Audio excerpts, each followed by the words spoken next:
the Artist Interrogations Podcast.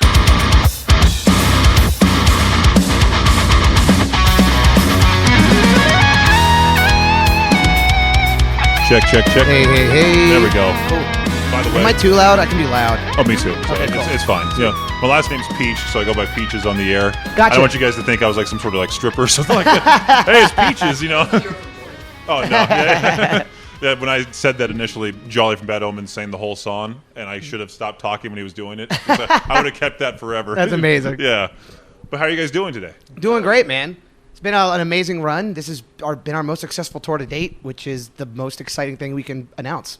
I know. Yeah, it's Yeah. pretty crazy that like it's you guys, Crown the Empire, Caskets, is it Death by Romy? Romy, yeah. Death by Romy. When did you guys start the tour? Starro, what was the first date? Oh my God, I have it on me. I think it was March 6th in Orlando. You are close. March 13th in Orlando. Oh, okay. Yeah. Got to Orlando March 6th. That's what it was. Yeah, it's when we flew in and we started rehearsals. So I gotta say, what's been the best stop so far? Oh, I don't know if we all have a different answer, but we all absorb shows differently for different reasons. And for me, mine was Philadelphia. It was the biggest venue we've ever headlined in Philadelphia, and it filled out, and they were insane. And my family's from the area, so my family got to come see it. So it was like a really nice moment for me personally. What about you? I think the St. Louis show was really good. Yeah. Venue was awesome, and some of my family came too, and I got to be like, they'd never seen us play live before in our whole band's career, so I got to be like, look what I do, huh?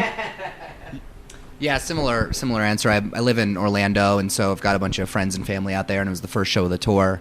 And it was nice to be like, look, see, like I don't, live in the back of a van. Things are actually going pretty well. It was great. It was great to see friends and family.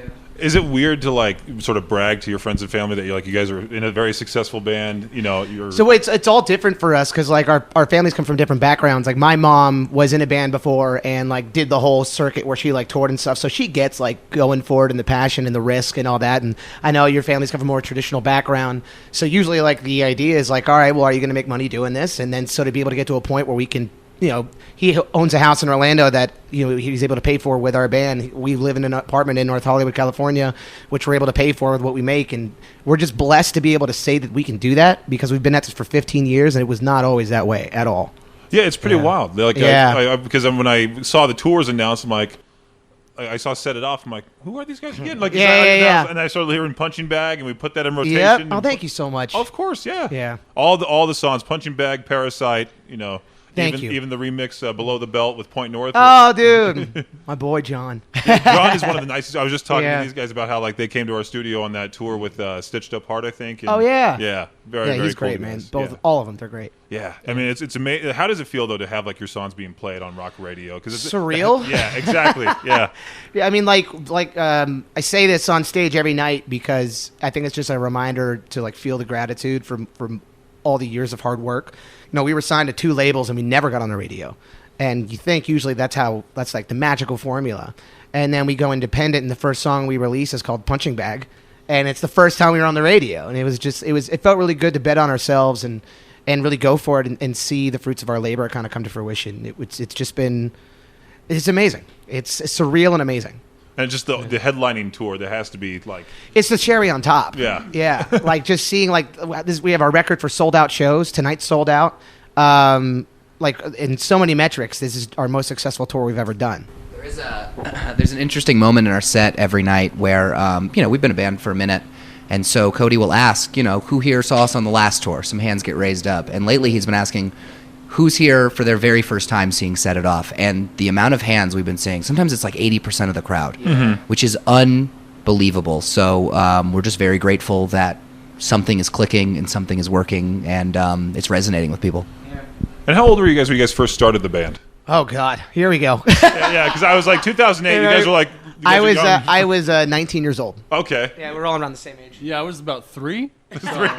So whatever math you were about to do, he was Right. 3 when it started.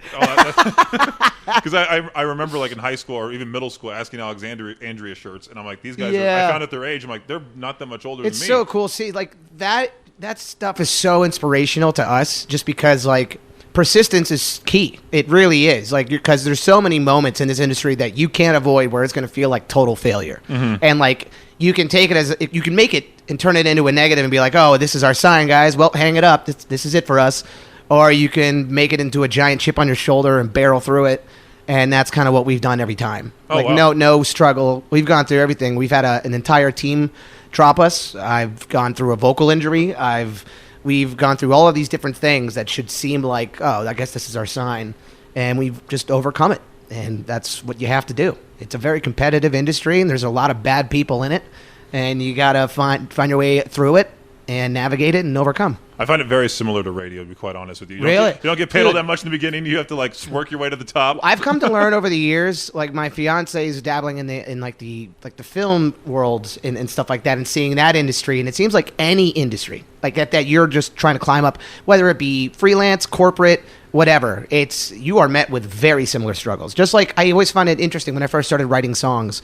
I thought I was just writing about my personal life, and that song could only relate to me because it seems so specific, topic wise, because of who I'm thinking about, what I'm thinking about, and I could make the most specific song without saying a name of somebody, and there's so many people out there that can relate to it. Like we're not as alone going through situations as we think we are, and I just think that's the most beautiful thing ever. Like it's it's special. Definitely, Yeah. definitely. I mean, think with you probably met tons of fans to think that they come up to you and be like, oh, I love Parasite. It's about I seen that from my ex, that sort of thing. Like my favorite is the song came to me at just the right moment. Right. It's always great to hear. Yeah, I mean that's pretty incredible since 2008 because I just barely unfortunately heard of you guys because our playlist is so bonkers on K-Bear. We'll have Greta Van Fleet, then all of a sudden Lorna Shore comes on. Oh, I love that. What is going on? That's honestly, you could kind of group us into that sort of category because we've had so many different sounds. Yeah, you're right. Which I think is great. I think that we should be more open to listening to different genres and making a melting pot. So I love that you do that. On the whole genreless approach, what Kim Dracula's doing is kind of like what. Oh, so fun. Even Sleep Token too. Yeah. All these different artists now are just going along with. And you know what what it's doing that's great for the music industry in general is before everyone tried to fit into a mold or a formula of writing. It was like, oh, this is what's working, so we have to do this. But as time has gone on and people have received so many different genres of music, the genreless sort of style is becoming popular because we are absorbing so many different things at once. That it's letting people go into a writer's room without all right, so it's got to be this, it's got to be this long, and they're just like, what's fun? Right. How are you feeling? It's just it's just about having a good time right now, and I love that. Yeah. It makes me so mad whenever I hear about Noah from Bad Omens having to specifically write Just Pretend for rock radio. And it's we don't want the soft stuff. Yeah. Because we try our best to play full length songs, and we have typo negatives like Black Number 1, 12 minutes long, and they play sometimes. And we've been there. I've tried to write a song for radio with that intention a few times, and it never went to radio. Right. And of course, the one time, you know what? Screw it. Let's just have a good time. That's when it works out. Of course. It's the best. Yeah. That's what you want to put out there for sure. Yeah, exactly. Yeah, and you started playing the clarinet at 2. Not second grade. Second grade. But 8 years old. 8 years old. Yeah. That would be crazy. 2. I forgot about Not 2. even speaking. Some Mozart Jr. type thing. But how did you? Do you guys also have other experience in classical instruments, or? No. Okay, I just had to ask. Yeah, no. What made you get into that first of all? So actually, kind of topical. My grandfather, who was 95 years old, passed away right before this tour started. Oh, it's okay. He lived a very long, fulfilling life, and he gave me my first clarinet lesson. I was in second grade. I was 8 years old, and I heard a saxophone coming from downstairs, and he was teaching my sister how to play sax. And I was like, that looks awesome. I want to learn. And he was like, well, that's a little too big for you, so let me show you this shorter version of a saxophone. And he gave me my first lesson upstairs in his home.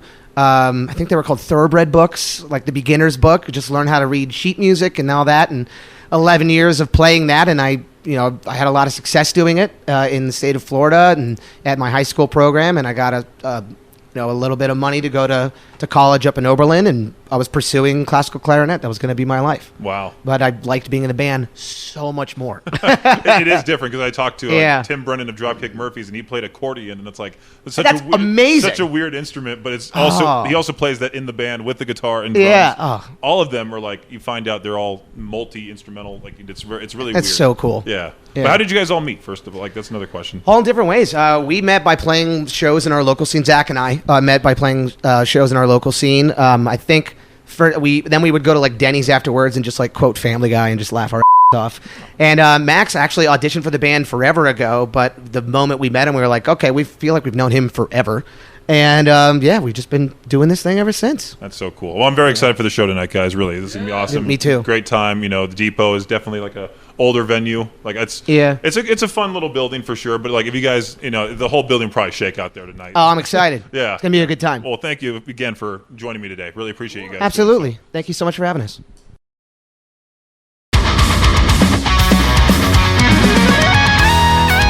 The Artist Interrogations podcast is a production of Riverbend Media Group. For more information or to contact the show, visit riverbendmediagroup.com.